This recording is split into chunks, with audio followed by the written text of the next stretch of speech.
Boa tarde, começa agora mais uma edição do Gazeta Entrevista, nesta quarta-feira, dia 28 de abril de 2021.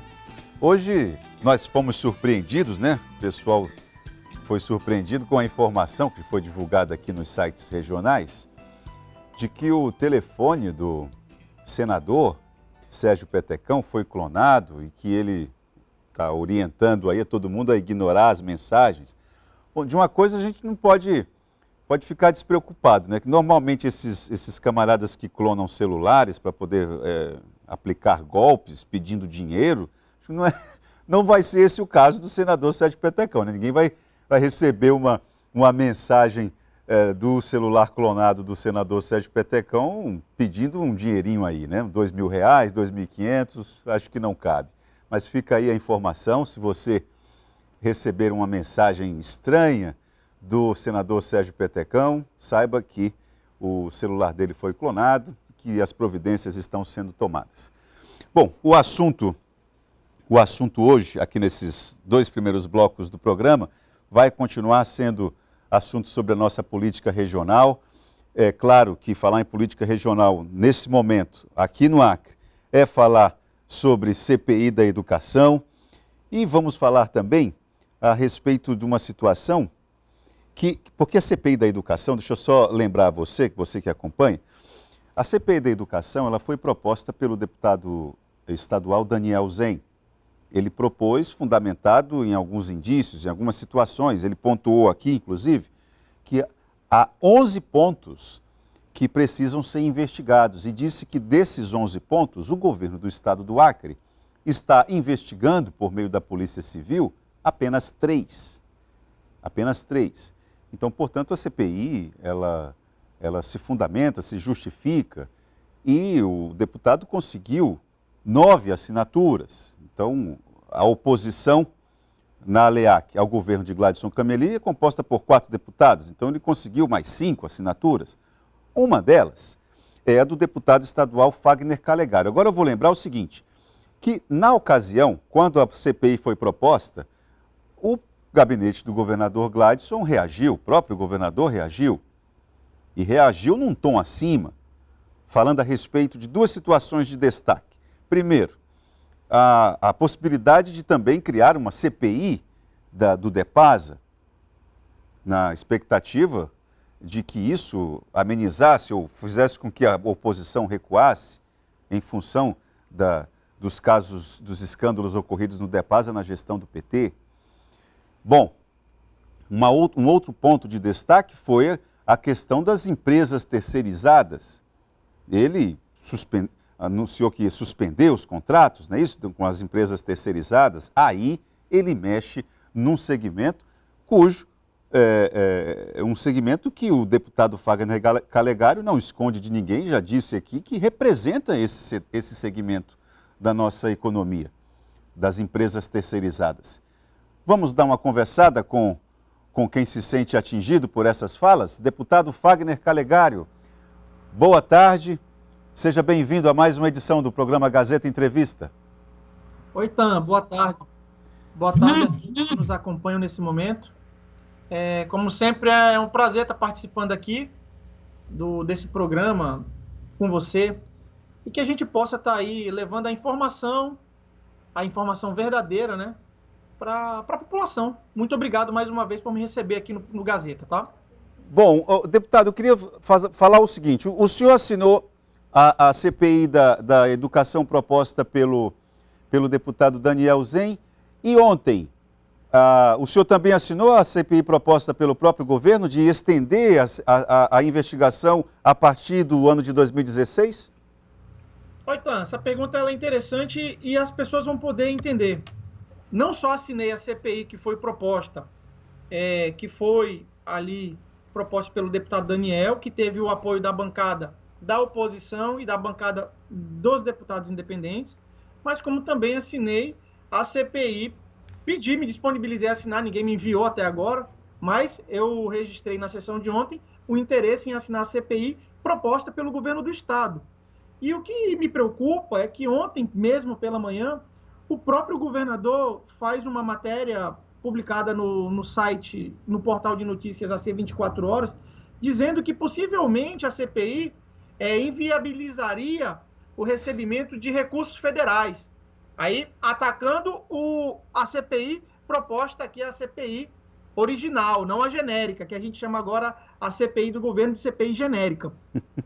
E, em seguida, no início da sessão, protocola-se um pedido de CPI, né? A instauração de uma CPI. Aí fica aquela dúvida. Vem cá, se a CPI ela pode prejudicar o recebimento de repasses da União, por que o governo mesmo, por iniciativa do governo, está sendo protocolado um pedido de CPI da educação? A gente verifica que a gente sabe que é uma manobra do governo para tentar brecar, intimidar alguns colegas deputados.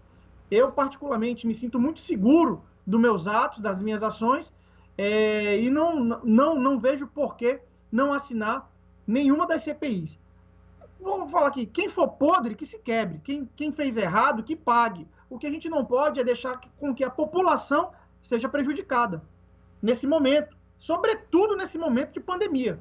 Entendeu? Pois é, deputado, essa informação que você bem lembrou aí, a respeito de uma possível diminuição de repasses de recursos em função da CPI, de que a CPI criaria um ambiente que seria um ambiente, digamos, economicamente desinteressante ao governo, é uma informação que coloca uma armadilha, uma informação passada pelo governador que coloca uma armadilha nos pés do próprio governo, porque torna incoerente, é um paradoxo total. O mesmo governo que fala que não é bom a CPI da educação para a vinda de recursos, é o mesmo que propõe, inclusive, que se estenda o período de investigação. E vamos lembrar, né, só para lembrar, que esse período de 2016 para cá, o Tribunal de Contas já bateu o martelo em relação a esse período, né? Só para a gente... A fiscalização como um todo já aprovaram as contas. Pois é, então assim, o que torna, me parece que essa estratégia coloca o governo ainda mais vulnerável e dá a medida de retaliação. Ou não? Qual o entendimento que você tem em relação a isso, o deputado? Sim, de total incoerência nesse primeiro momento, Oitan.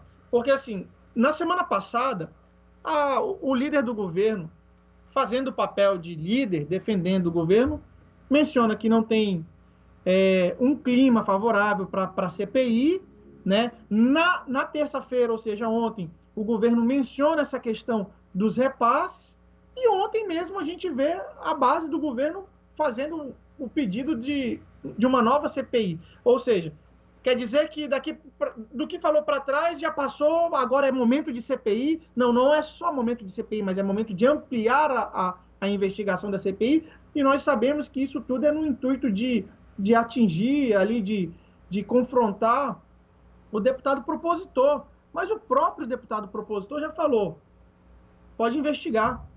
Eu já tive minhas contas aprovadas pelo Ministério Público, Tribunal de Contas, pelos órgãos de fiscalização e controle, eu estou pronto. Assim, eu vejo que a estratégia da base do governo para intimidar a oposição nesse momento, que foi a oposição, isso atacou essa declaração para atacar a oposição. Ela não foi a mais acertada. Como a estratégia que foi adotada para tentar me intimidar, que é dizendo que vai demitir os trabalhadores, que vai suspender os contratos, eu falo o seguinte, quem está demitindo nesse momento não são as empresas. Quem está recomendando a demissão é o próprio governo. Então, que segure, que arque com as consequências de demitir na educação aproximadamente 3 mil famílias. Porque é isso que está sendo passado. Se tiver CPI, vou ter que suspender os contratos. Tudo bem, as empresas vão fazer o quê? Vão acatar a recomendação e a decisão do governo. Só que me diz qual é a empresa que vai ficar pagando o salário do seu colaborador, do seu trabalhador, sem estar recebendo, sem estar prestando serviço. Ou seja, a empresa tem o serviço suspenso, automaticamente ela tem que demitir. E a pedido de quem veio essas demissões? A gente tem que deixar isso claro para a população.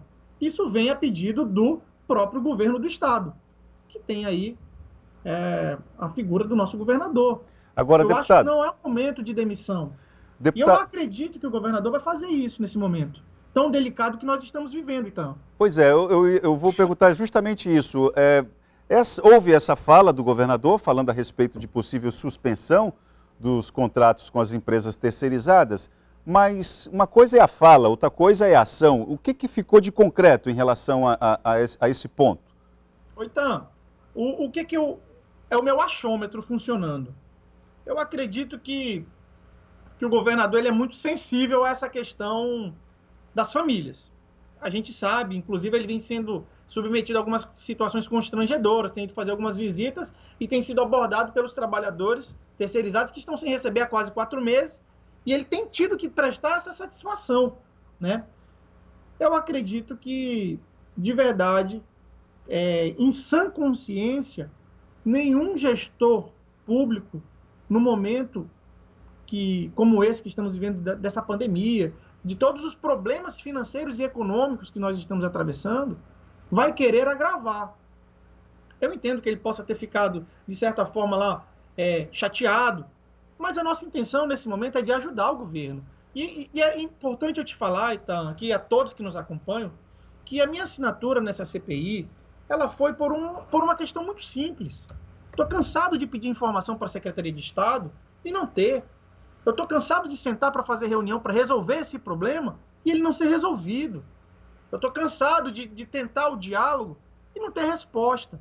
Então, tanto é que é um dos itens que estavam lá no protocolo do pedido da CPI. E semana passada, éramos para ter submetido ao plenário da Assembleia um requerimento que era convidando os gestores da Secretaria de Educação para que eles viessem aqui nessa casa, no parlamento, aqui na Assembleia, prestar os esclarecimentos, ou seja, a intenção era de saber o que estava acontecendo para que a gente pudesse ajudar. Tiraram da votação, não votaram semana passada, jogaram ontem fizeram lá todas as falas, colocando todas as empresas no mesmo balaio, ou seja, como se nenhuma empresa do Estado prestasse, como se só o que prestasse é o que viesse de fora, e não é verdade. No nosso Estado tem empresas que prestam um bom serviço, temos aí empresas que têm responsabilidade com o seu trabalhador, o que nós não podemos, e acabei de falar, por isso que eu não atendi ainda há pouco, para que a gente fizesse a nossa reunião, nós estávamos reunidos com o procurador do Estado, dizendo que eles querem transferir a culpa exclusivamente para a empresa. E não é.